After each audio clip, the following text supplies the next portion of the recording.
The indictment that Donald Trump recently got, of course, from Jack Smith regarding his attempts to overturn the results of the 2020 election mentioned something that previously had been unknown. And that previously unknown something was the existence of a memo written on December 6, 2020 by then Trump lawyer Kenneth Chesebro.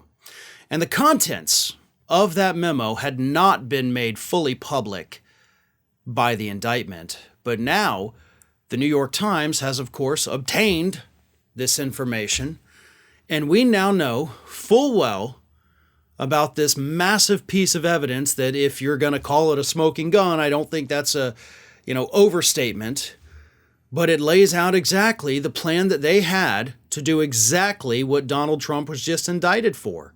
Commit fraud against the government by sending an alternate slate of electors by claiming fraud that didn't exist, and interfering with an official act of Congress by trying to delay the certification of the Electoral College votes.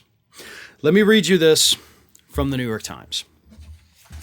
While the basic plan itself was already known, the document, described by prosecutors as the fraudulent elector memo, provides new details about how it originated and was discussed behind the scenes. Among those details is Mr. Chesebro's proposed messaging strategy to explain why pro-Trump electors were meeting in states where Mr. Biden was declared the winner.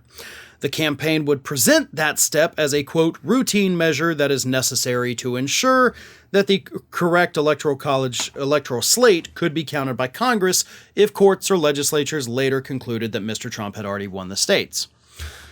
In the memo, Mr. Chesebro says, "I recognize that what I suggest is bold, controversial strategy, and that there are many reasons why it might not end up being executed on January 6. But as long as it is one possible option, to preserve it as a possibility, it is important that the Trump-Pence electors cast their electoral votes on December 14th. I believe that what can be achieved on January 6 is not simply to keep Biden below 270 electoral votes. It seems feasible that the vote count can be conducted so that at no point will Trump be behind in the electoral vote count unless and until Biden can obtain a favorable decision from the Supreme Court upholding the Electoral Count Act as constitutional or otherwise recognizing the power of Congress and not the President of the Senate to count the votes." That's just a snippet, okay? That's not the full plan. He actually goes into the actual explicit details as well, but I'm not going to read the whole thing for you. But again, if you were going to call anything in this indictment a smoking gun, this is it.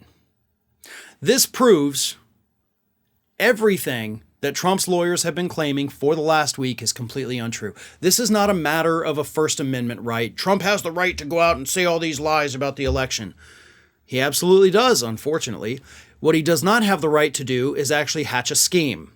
This memo was, of course, presented to members of the Trump administration and members of the Trump legal team, including Rudy Giuliani and, it appears, John Eastman as well.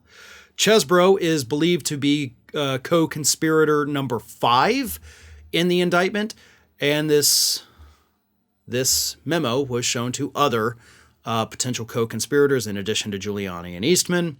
So this blows up Trump's defense. It proves that this is not a First Amendment case. They literally had it written out what to do, and the indictments address the specific things in the memo. And this is one piece of evidence. It might be the best piece of evidence, but there's plenty of other evidence out there as well, including testimony from witnesses. Trump, I know it's hard to believe this, and I know it's difficult to be optimistic because we see him get away with crap all the time, but I will be shocked. I will be legitimately in shock if Trump is not convicted in this particular case.